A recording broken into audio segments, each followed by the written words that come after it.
Aloha, my YouTube friends and familia, and happy new moon solar eclipse happening October 2nd at 11:45 a.m. Pacific Standard Time. We are gearing up for it right now. It is still to come. We're at the eve of the new moon. I just completed a 7.5 hour astrological new moon activation call. And I'm back on here because I wanted to bring you the up-to-date information about what sign, what constellation this new moon will be in. And I follow the True the Stars method, and I share with you what is accurate and true to the actual sky. Western mainstream tropical astrology shares with you all where the stars were 2,000 I just years completed. ago. And according to that system, this upcoming eclipse happening on October 2nd will be in Libra. So if you're expecting me to say Libra, I get it. That's what most people say this upcoming new moon will be in. However, I follow the True the Stars system, which is based on the actual sky. It's based on what is actually happening in the stars. So I wanted to share with you tonight that information, and I'm going to take you to my favorite site called Stellarium, which shows us up-to-date live information about what sign the planets are actually in. It's a pretty big difference, right? So what does it mean to have this upcoming new moon in Virgo?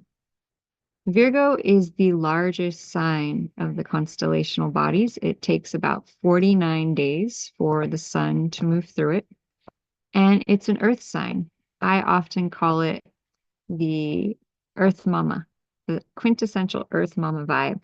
Okay. And so I wanted to share with you a little bit more about that. So I'm going to share screen with you now, and we're going to check out this upcoming new moon eclipse happening at 11:45 a.m. Pacific Standard Time. And so here are the constellations in the sky. Here's Ophiuchus, the 13th sign. Here's Libra over here. Here's Scorpio. Here's Sagittarius. Here is Cancer, Gemini, Leo. And here we are. Here's the sun right now in the constellation of Virgo. Okay. And so the reason that mainstream tropical astrology says that the sun is in Libra is because when Western astrology was created, they didn't know about something called precession, which is the slight movement backwards of the constellations about 1 to 2 degrees every 72 years. And so because of that, where they place the constellations have changed over the last 2,000 years. And today, where they say is Libra, has gone back to the actual stars, what is actually in the sky, right? This is the system, and we have such a powerful conjunction at this new moon time between a star called Porrima, which is in the Virgo constellation, Mercury, the planet of communication, and the sun, which is illumination, and the moon. And so the moon will be lining up with the sun, Mercury, and Porrima tomorrow at about 11:40 a.m. 45 a.m. Pacific Standard Time. And it's so interesting that it's all located in the crook of Virgo's elbow. And I actually did some research around what Virgo energy is all about, who she is, what does she represent. And if you go back far enough, Virgo actually just means woman. If you go to the definition of Virgo as virgin and you go back farther, virgin actually just translates into woman. Okay. And so this upcoming new moon eclipse relates very deeply to women. And I would go even farther back. I would say that Virgo and this new moon eclipse relates very deeply to Mother Earth. Mother Earth. And so this new moon is going to be affecting the Earth on a very deep level. And of course, we're seeing Mother Earth acting in very big ways right now, communicating with us, telling us information, sharing her feelings, sharing how she's feeling, sharing her expression in a big way. Okay. And so the interesting thing about eclipses is that they have a very long effect. So whatever is getting started tomorrow at this new moon eclipse time, you will see the completion of 6 months from now around March 13th. So pay attention, notice what's arising for you at this time. And it's also advised not to really set intentions around what you want to create until after the eclipse, because it's really a time for digestion. It's really a time to let go of old energies. It's really a time to release as you go into the new moon eclipse. And then in the next couple of days, as the energy, as the smoke clears, so to speak, get more involved in what it is that you want to create and tune into that. So I think it'd be really interesting now to find out what that star Purima, which seems to be doing quite a bit there in the crook of Virgo's elbow. Let's take a look at and tune into what Purima star is all about. What is that all about? It's called Gamma Virginis, officially named Purima, is a binary star system in the constellation of Virgo. Consists of two almost identical main sequence stars at a distance of about 38 light years.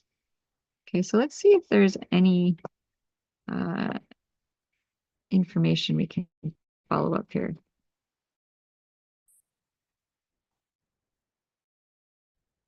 It's really neat where I am. There's all these big moths congregating around me right now as soon as I started broadcasting. That's really cool. Okay, so let's find out about Purima.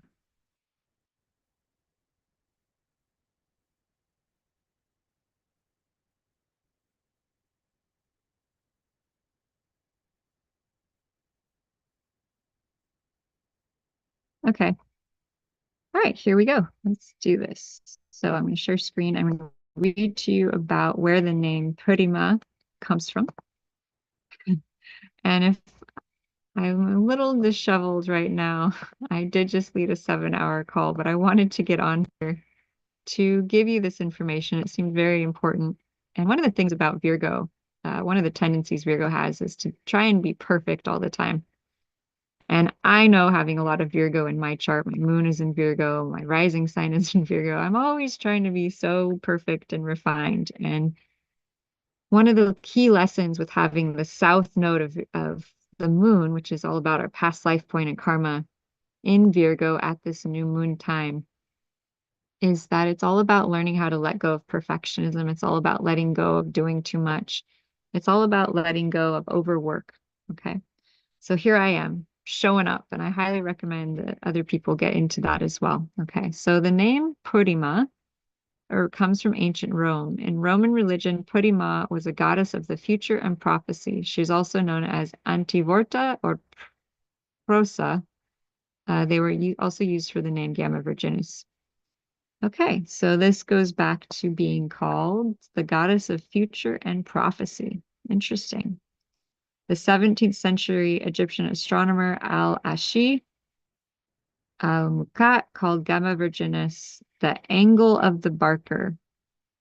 In his calendarium and Arabic astronomy, Purima formed an asterism called Al-Awa, the Barker, with Beta Virginis, Delta Virginis, Eta Virginis, and Epsilon Virginis, which are all stars in the Virgo constellation. In Chinese astronomy, Purima was known as Tai, I'm going to not say this correctly, so bear with me, Tai Wei Shui Yuan Er, the second star of left wall of Supreme Palace enclosure. Interesting. The left wall of Supreme Palace enclosure was an asterism formed by Purima with Delta Virginis and all the other stars. The Supreme Palace enclosure represented the imperial court. The Purima represented the first Eastern minister. So it's looking to me like the Virgo star constellation in the Chinese astronomy system is related to something called the Supreme Palace enclosure. So that whole constellation is the Supreme Palace enclosure. And so the Purima star represents the first Eastern minister. Interesting. Okay, it's It's located in the Y of Virgo. Okay, so it's the crook of the arm. What else can we find out? Look how bright it is. That's a very bright star. And if they called this the Eastern Minister in China, this must be a very auspicious omen.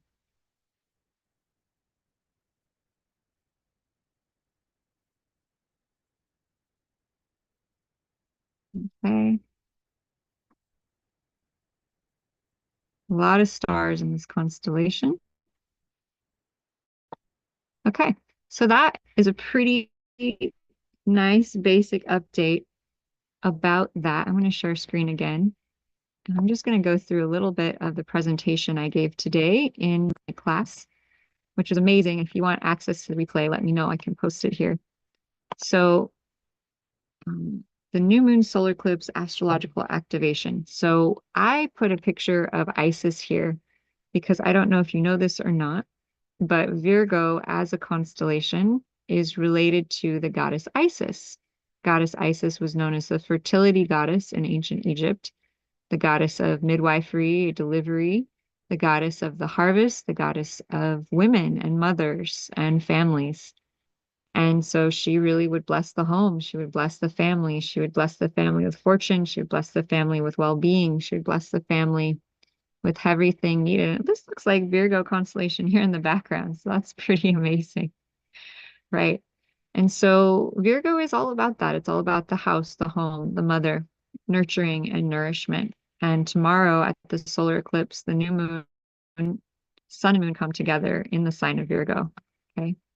And it's a time for us to realize that we are the ones that light the world. It is a time for us to come back to the power that lives within us at this time and to remember that as we bring these energetics of Purima, the Divine Mother, into balance. And this is very interesting because I actually learned astrology and sidereal astrology from my own mom. As a 10-year-old child, she had learned about sidereal astrology, oh, in the 1980s, studying all those new age things. And so she taught it to me, and it's been very beneficial. And actually, one of my first astrology clients was this little girl, Bija, who was a baby at the time. And my mom and I went and gave a reading to her family, which they said to this day has been very spot on and miraculous to witness how in tune those readings were. And what I'm sharing with you now is the current system of astrology based on the stars. While the tropical system, which you'll see out in mainstream media, is based on where the stars were. Well, It's amazing stuff. And this shows you a little bit of a difference between Western astrology says at March 21st that the sun will be in Aries. You look up at the actual sky, it will be in Pisces. And so it's about one sign difference. Okay. And so this coming new moon, solar eclipse, sun, moon, Mercury, and in right next to the star Purima in the Virgo constellation, the Eastern Minister. Whew, this is what's coming. This is what this activation is, and the effects of this will be with us for the next 6 months. So it's a really good time to look at your birth chart and see where you have Virgo in your chart. And then you can figure out what area of your life this will be affecting you for the next 6 months. So if you would like to know more about this, I've decided to offer, pardon me, new moon solar eclipse readings at a very discounted rate. So if you're interested in that, you can leave a comment. You can email me at blossomwithlotusnow@gmail.com. Happy to set you up an appointment. I'm getting very booked up right now, so be sure to reach out soon.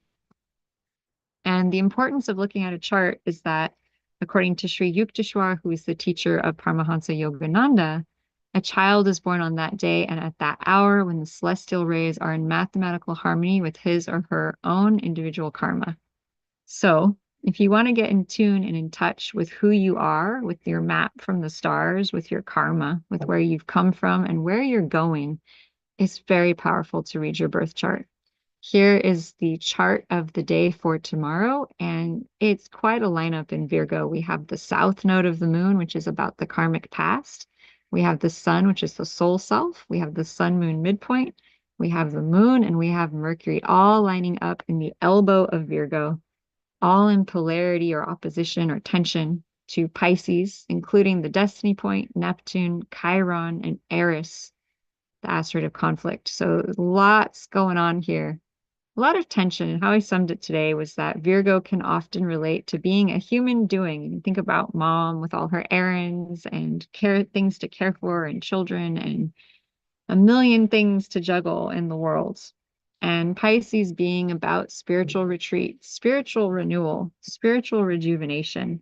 And that this theme of really needing to balance these two ways of being in our life and to finally invite more being into the doingness of our daily lives and more being into the lives of mothers and into women. This is going to be a huge theme over the next months. And also, how about bringing some healing to Mother Earth? It feels like that's going to be a really big focus as well. Okay, so I explained some other things here. And so I will leave you with this whole ideology, this Pisces Virgo debate. Okay, Virgo is Earth, right? That's where the sun, moon, the destiny, the south node of the moon is. Things related to work, service, being a mom, being a mother, giving, caregiving, animal care, animal husbandry, agriculture, farming, doctors, nurses, and healthcare providers, health and healing, healers. That's Virgo energy. But it has the south node of the moon. So that means the next 6 months, a lot of things related to health, healing, work, service are going to come up for us individually, collectively, and in our country and in our homes. And so the best thing we can do is clear up whatever needs to come out, focus more on Pisces because the destiny point is in Pisces. What we're collectively working on learning is in Pisces, which is the being, which is the allowing, which is the receiving, which is the rejuvenation, which is the space, which is the spiritual connection.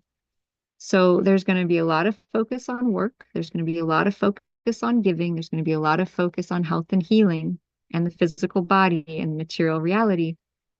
But underneath it all, we need to keep our roots into the spiritual. We need to stay connected to the being versus the doing. As much as the doing is going to try and pull us out of our being over the next 6 months, stay focused on the being, stay focused on the allowing and on the trust and on the faith and on the surrender.